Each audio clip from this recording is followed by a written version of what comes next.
ददाति विनयम विनयाति याति पात्रता पात्रत्वात् धनम आपनोति धनात् धर्म ततः सुखम।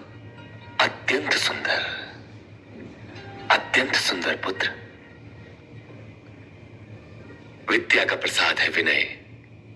विनय से पात्रता अर्थात योग्यता मिलती है। पात्रता से धन मिलता है। धन से धर्म के कार्य होते हैं और धर्म कार्य से सुख की प्राप्ति होती है। अत्यंत सुंदर। इस प्रसाद के उपरांत किसी और प्रसाद की आवश्यकता नहीं रह जाती पुत्र। सुखी रहो। पिताश्री की छत्र छाया में सुख ही सुख है। ब्रह्मर्षि वशिष्ठ का शिष्य ही ये बात कह सकता है। और क्या सीखा उनसे? उनसे ये मंत्र मिला है कि हंस दो पंखों के सहारे ही उड़ सकता है। एक पंख है कर्म और दूसरा पंख है ज्ञान। यदि उसके पास एक ही पंख हो तो वो अकेला पंख व्यर्थ है। हंस उसके सहारे उड़ान नहीं भर सकता।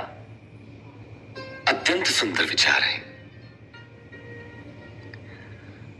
बृहस्पति महाराज ने क्या आदेश दिया तुम्हें? कार्य का आरंभ करो तो उसका अंत करने पर ही विश्राम लो, अन्यथा कार्य ही तुम्हारा अंत कर देगा। और इस विषय में शुक्र नीति क्या कहती है?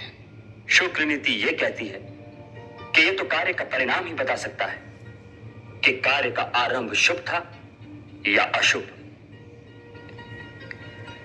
श्रेष्ठ शस्त्रधारी श्री परशुराम जी ने तुम्हें क्या सिखाया? उन्होंने बताया कि पिता की आज्ञा का पालन ही सर्वोपरि है और वही आनंद की सीढ़ी है। क्या माता के संबंध में उन्होंने कुछ नहीं कहा? अवश्य कहा पिताश्री। कहा कि शिक्षक से आचार्य का अधिकार 10 गुना है, पिता का अधिकार आचार्य से 100 गुना है, परंतु माता का अधिकार पिता के अधिकार से सहस्त्र गुना अधिक है। ऐसा क्यों पुत्र? ऐसा इसलिए कि पुत्र कुपुत्र भले ही होते हो, परंतु माता को माता कभी नहीं होती। यही सत्य है, क्योंकि मां तो पृथ्वी होती है